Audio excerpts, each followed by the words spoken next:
UFC is back tomorrow night with a light heavyweight contest. We have got Johnny Walker, ranked number 13, going against Zhang Yang, ranked number 14. Super interesting matchup. You'll see the fight poster here. We're also talking about the co-main event and the featured bout. You'll see the card pop up in a minute. But yeah, so the main event, obviously, Johnny Walker, he's alright in the light heavyweight division. Sometimes he has his ups. He has quite a lot of downs. Zhang Yang, that's a proper tongue twister, that is. I don't know if that's just me, but that's a proper tongue twister. But he's an up and coming guy, 19-6, decent record, getting some big finishes. Last time out against Anthony Smith, that's how he got ranked. It was a decent performance, but you're going against the guy who's pretty much at the end of his career now. Johnny Walker's still alright. Last time out, I'm pretty sure losing to Volkan Oezdemir. Prior to that, getting finished by Ankalaev. He's been finished by Jamal Hill before. Johnny Walker, once upon a time, was the guy that people said, this is the guy who's going to beat John Jones. And it never happened. It really never did. He got destroyed by Corey Anderson in, I think, less than two minutes. But, I think this is the matchup, really, that they're trying to get Zhang to beat Walker so then they can promote Zhang as obviously the Chinese light heavyweight guy and promote him so they have a big superstar in China. And I'm all down for, to be fair. I mean, Zhang's 19-6, Walker's 21-9. Walker, let's be honest, he is probably the worst light heavyweight for chin. He ain't got a chin at all, Absolutely, he's got no chin. And I think in the heavier divisions, you've got to at least have a decent chin to fight.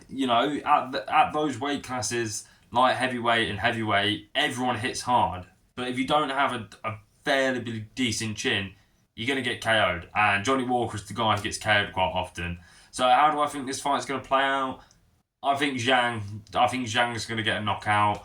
I say maybe round 1 or 2, but I'm not counting out Walker only because we all know he's unpredictable with his flying knees, spinning elbows, spinning back fists, heel kicks, everything like that. And, there has been times where Johnny Walker has gone, for example, 5 rounds. He went 5 rounds with Thiago Santos. And Thiago Santos has got some of the most craziest hands in the division. Now, obviously, he's no longer in the UFC, but he did at the time, and I'm surprised he never got knocked out by him. But, yeah, I think Zhang will probably knock him out. Walker, I think he's lost his last 2. I might be wrong, but I haven't really kept track of Johnny Walker just because he's never going to get a title shot. He's never get a title reign. He's he's good enough to be in that top 15, but not good enough to be in the top 10, if you know what I mean. So, yeah, I think Zhang's going to go on for that. We're going to go to the co-main event. It was supposed to be featherweight. Now it's at a catch weight of 156, I think it is. But will still count as the featherweight division. We've got Brian Ortega, ranked number 5, 16-4, going against Aljamain Sterling, ranked number 7, with 24-5. This is a super interesting matchup. I'm buzzing about this one because it's like a grappler's delight. And it should be fun.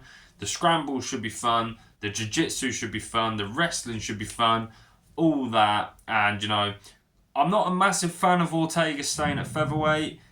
Only because he's never going to get the title shot again. You fought twice for the belt. And to be fair to Ortega, his losses aren't actually bad. He hasn't really had a bad loss, You lost to Volkanovski, who's probably the featherweight GOAT. You've lost to Max Holloway, who you could argue is the featherweight GOAT. You lost to Yair Rodriguez, but that was due to injury. And then you avenged that loss and beat him, so that's not too bad. And you lost to Diego Lopez, who's proven that he's a top 3 guy. So they're not awful losses. And then he's got good wins, obviously. Korean Zombie, Frankie Edgar, Yair Rodriguez. He's got some decent wins in there.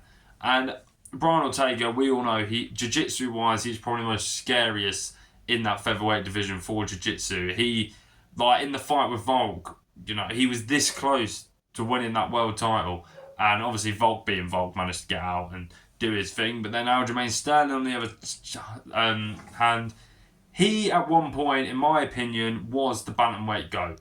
He went on an absolute stellar run at bantamweight. You know, beating TJ Dillashaw, Peter Yan, Henry Cejudo, Corey Sanhagen. You know, he beat everyone. And obviously losing the title to Sean O'Malley, moved up to featherweight. You know, beat Kelvin Cater, decent win.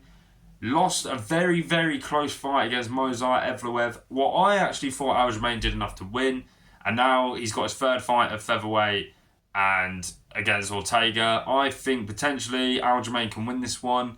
I hope Aljamain wins this one because I think Brian Ortega needs to move to lightweight. He can't do the cuts anymore, and Aljamain will be a good addition in that top 5 for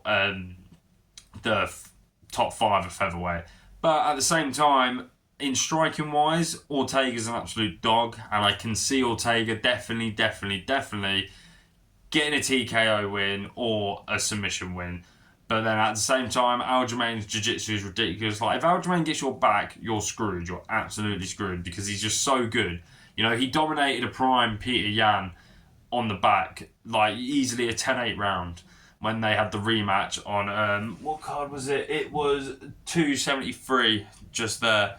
But yeah, that's the co-main event. Like I said, for the main event, I'm going with Zhang, Ming Yang, with a KO. I'm going with Aljamain with a decision, to be fair, but they're very, very 50-50 matchups. But then the feature bout, you'll see the card here. We've got in the heavyweight division, we've got number 3 ranked Sergey Plakovic returning against number 6 Valdo Cortez.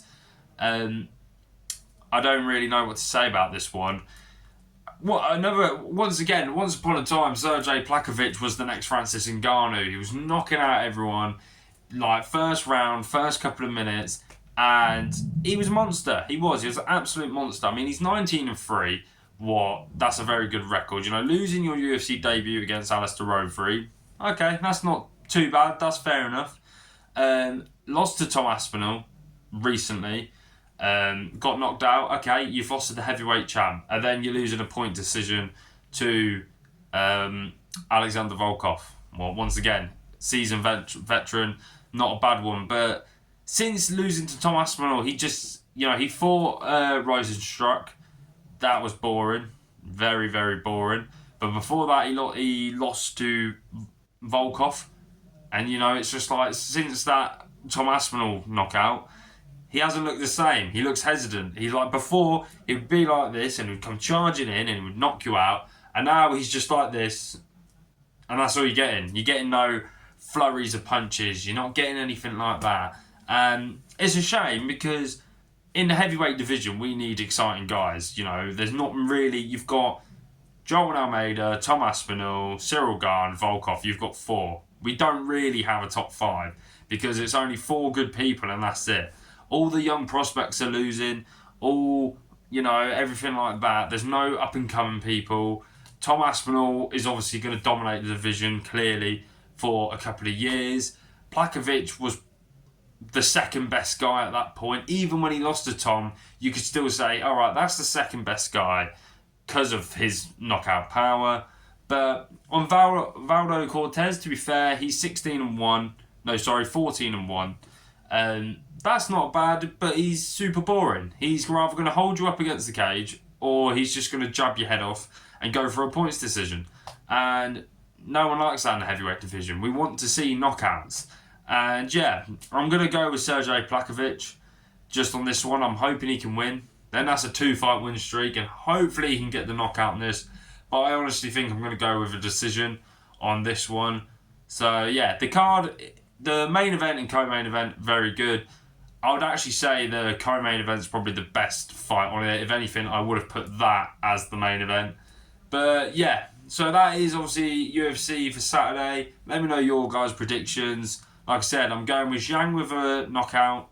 I'm going Aljamain with a points. And I'm going with Sergey Plakovic with a points. But don't forget to like, subscribe, comment, all that stuff. I love hearing your guys' opinions on it. And I will catch you in a bit. Peace.